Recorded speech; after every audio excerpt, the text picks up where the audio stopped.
Taigi šiandieną video atvykau, kaip ir sakiau, pas kolegą, kuris baterijas įsigijo, tai noriu pafilmuoti. Video kanalas yra jo Mindaugo ūkis, galite užeiti, nuorodą įmesiu apačioje ir dar atsiras ekrane. Tai va, jo naujos panelės yra įsigytos, gana nebrangiai. Viena panelė kiek sakei, Mindaugai? 500? 505 vatai viena panelė ir čia jisai pakabino 6 kW, kaip aš suprantu. Tai laikikliai įsigyti irgi. Pasižiūrėjau depę, tai galim pareklamuoti depą. Tai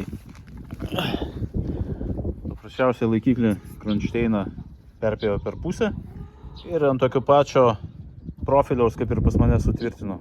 Tai labai paprastas tvirtinimas ir labai greitas. Pasakysiu, kad kreivai.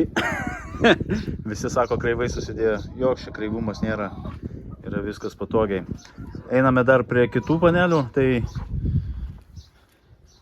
Tai vienos panelės pasistatė čia ant savo šiltnamio. Masyvo kiek čia yra pas tave? 3,5 kW, po 300. 3,5 kW šitoj pusėj ir dar kitoj pusėj bus kiek ten? Kilovatas 800. Nu tai porą kilovatų. Tai dar išnaudos ir rytinę ir vakarinę. Tai čia rytinė pusė eina, ten vakarinė pusė. Nu gal čia tokia biški daugiau pietrytinė. Ar čia grinai pas tavę pietus yra? Čia pas tavę į pietus nusukta? Jo, rytas, pietus. Pietus. Nu tai va, išnaudos visą saulę. Aišku, čia panelės yra iš senų laikų, kaip sakant. 19 metų. 19 metų, tai va. Bet reikia viską išnaudoti, tai problema yra su šitom dviem panelėm, labai ilgas šešėlis gaunasi. Tai, nu, gal kažkokį sprendimą priims, perkels gal į šitą poziciją. Tai va, čia yra vakarinė pusė, čia netoli iki 2 kW. Irgi išnaudoti reikia visas pusės. Čia grinai vakarinė, tai čia jokio šešėlio nėra, biški medė seną apgenėjo. Tai toks va išnaudojimas pilnai. Tai dar galbūt ir va šičia dar padarys tokią patį stogelę, tai bus vieta kažkam tai susidėti, kažkokiam tai daiktams. Reikia irgi išnaudoti tokias palėpės. Einam pasižiūrėsim inverterius. Naujas jo inverterius, kiek sakei, 6 kW? 6,2 kW inverteris hybridinis ir dar turi čia 4 kW? 4 kW ir dar čia 2 kW. Tai ant visų fazių yra pakabinės, galim sakyti, sustiguos ir bus iš viso 9 kW su kapeikom? 10. Beveik 10 kW su kapeikom. Tai va prie šito inverteriaus, kaip ir sakiau, paėmė baterijas, susirinko 21 celę, pajungė BMS-ą. Tai va, čia gaunasi kaip ir 5 kW. Tai šiaip tai neblogai, sakė, dirba, tai nežinau. Dar testuoti neprotestavo. Tai toks va aparačiukas, vienas turbūt nepakeli, kaip aš suprantu. Nu, pakelti neina. Pakelti neina, nesveria. Tai BMS-as, kaip suprantate, viską dirba ir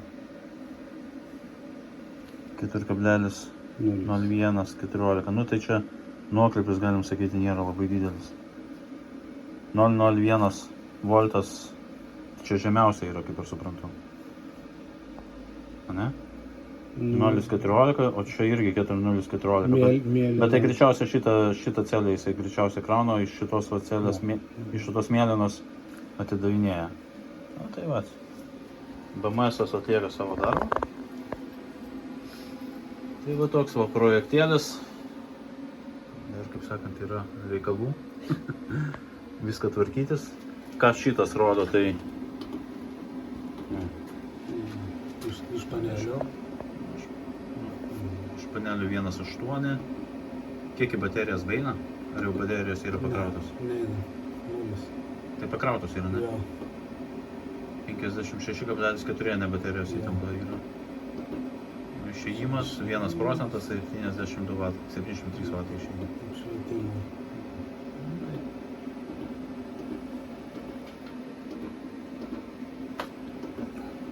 Tai va, toksai inverteriukas. Jeigu nepaslaptis, kiek kokiai sumokėjai už tą? 225. 225, tai Čia vat, man. čia 4 kW. Ai, rodo. Čia kur yra ant šiltnamio šitos panelės 740, 750, o šitos 6 kW 1,83.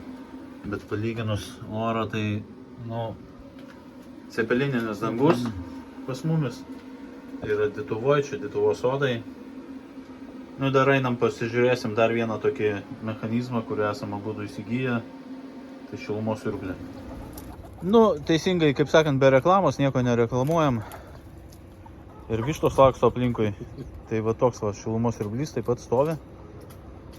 Senas, nu nesenas, sodo namas. Po kol kas žiemot nežiemoja, bet va pasijungia. Dirba šiuo metu. Lauke, kaip žinote, pas mumis šitam krašte nėra labai šilta. Šiandien buvo 5 laipsniai šilumos apie 10 valandą, tai, o iš ryto buvo ir minusas. Tai po kol kas ir šildomės. Dirba be problemų, ne? Kaip aš suprantu, kaip ir pas mane. Gražiai dirba.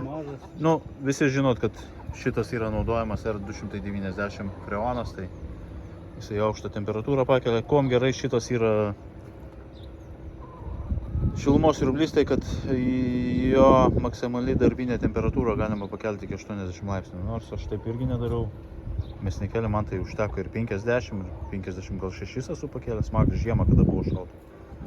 Tai dirba labai puikiai. Bet reikia nustatymus gamyklinius tvarkyti, reikia turėti kodą, kad galėtumėte pajungti tenus. Nes automatiškai jie nėra pajungti. Nebent ten kviesti specialistus, kurie ten pajungtų ir taip toliau, bet galima gauti kodus ir pajungti. Bet dabar ne apie šitą yra video. Tai va dar biškiuką apie ūkį, tai yra apie vištutės ir parodysim, kokia yra automatika pasidaręs. Čia jau galo savo. Ja. Neinat. Neinat. Tai kaip tos, šitos, ai čia apačioj durys, ne?